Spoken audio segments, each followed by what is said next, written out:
बेंगलुरु भारत का तकनीकी हब, जहां दिन रात चमक दमक और हलचल का माहौल रहता है। इस शहर की सड़कों पर हर दिन हजारों कहानियां जन्म लेती हैं, लेकिन सितंबर 2024 में एक ऐसी कहानी सामने आई जिसने पूरे देश को स्तब्ध कर दिया। यह कहानी है 29 वर्षीय महालक्ष्मी की, एक साधारण सी लड़की जिसकी जिंदगी एक भयावह रहस्य बन गई। प्यार, विश्वासघात और एक क्रूर हत्या की यह दास्तान आपके रोंगटे खड़े कर देगी।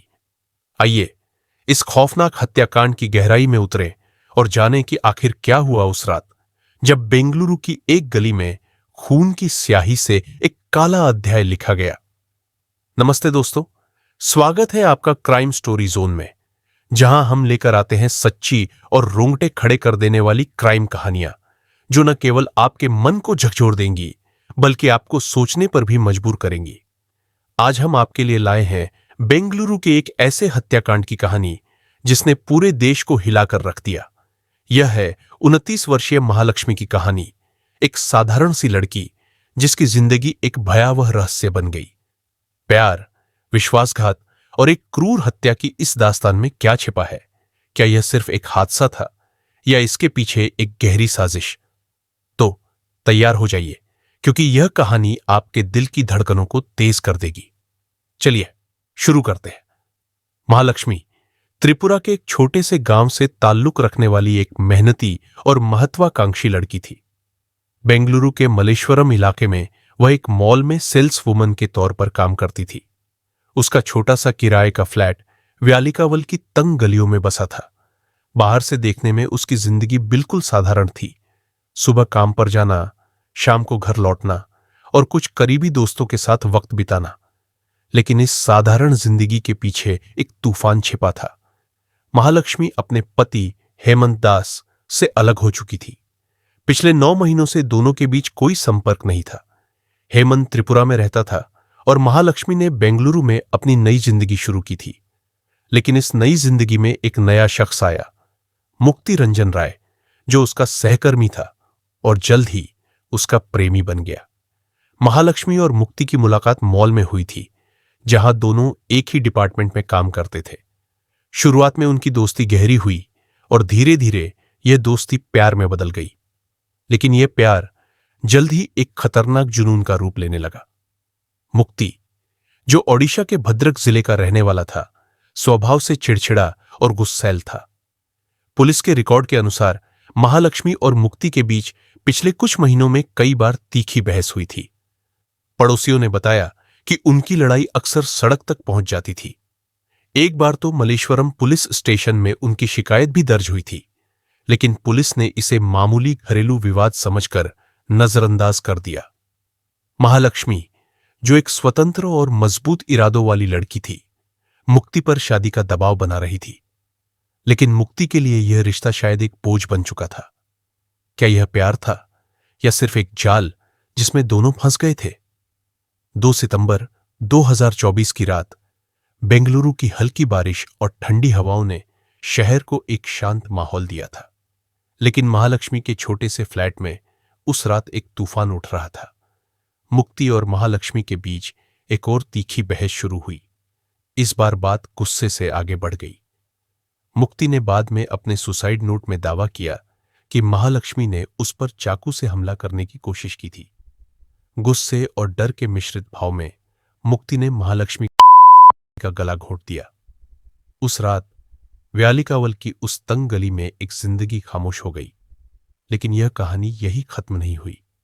जो हुआ वह इतना भयावह था कि इसे सुनकर कोई भी सिहर उठे।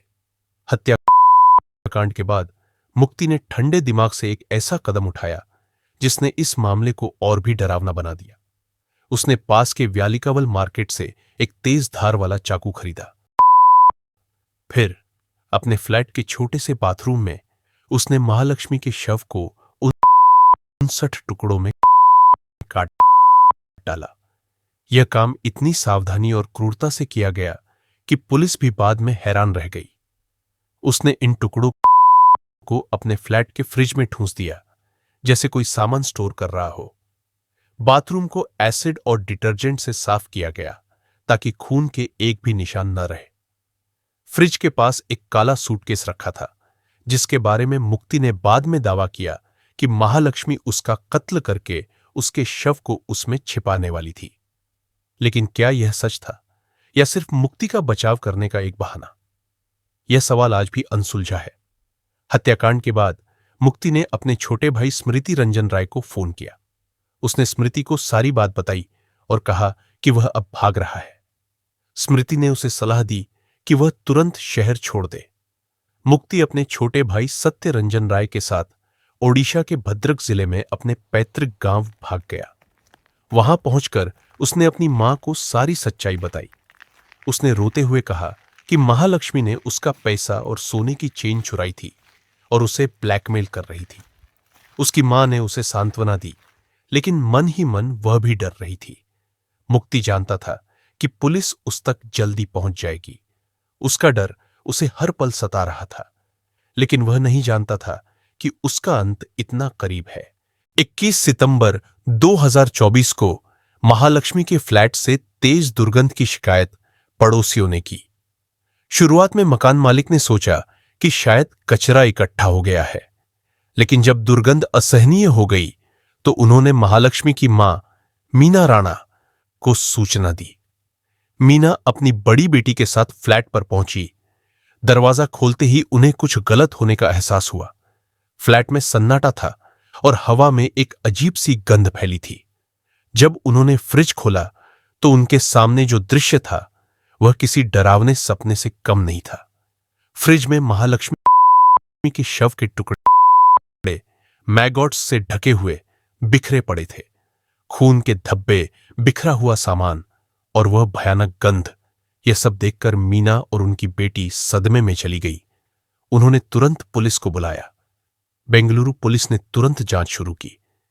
व्यालिकावल पुलिस स्टेशन की एक विशेष टीम ने फ्लैट की तलाशी ली। फोरेंसिक एक्सपर्ट्स ने हर कोने की जांच की और सीसीटीवी फुटेज खंगाले गए। एक स्थानीय दुकानदार ने बताया कि उसने मुक्ति को 3 सितंबर को एक चाकू खरीदते देखा था, लेकिन वह चाकू अब तक नहीं मिला। पुलिस ने कुत्तों की मदद से मुक्ति के ठिकाने का पता लगाया। 4 टीमें ओडिशा के भद्रक जिले भेजी गई, लेकिन जब तक पुलिस वहां पहुंची, मुक्ति ने 25 सितंबर को एक पेड़ से लटककर आत्महत्या कर ली थी। उसके पास मिले सुसाइड नोट में उसने लिखा, मैंने 3 सितंबर को अपनी प्रेमिका महालक्ष्मी की हत्या की। उसने मुझे चाकू से मारने की कोशिश की थी। मैं उसकी हरकतों से तंग आ चुका था। इस नोट ने कई सवाल खड़े किए। क्या यह वाकई आत्मरक्षा थी या मुक्ति का गुस्सा और जलन उसे इस हद तक ले गया? महालक्ष्मी का हत्याकांड सिर्फ एक क्राइम स्टोरी नहीं है। यह एक ऐसी कहानी है जो मानवीय रिश्तों की गहराइयों को उजागर करती है। इस मामले की तुलना 2022 के श्रद्धा वालकर हत्याकांड से की गई, जहां भी एक प्रेमी ने अपनी प्रेमिका के शव को टुकड़ों में काटकर छिपाने की कोशिश की थी।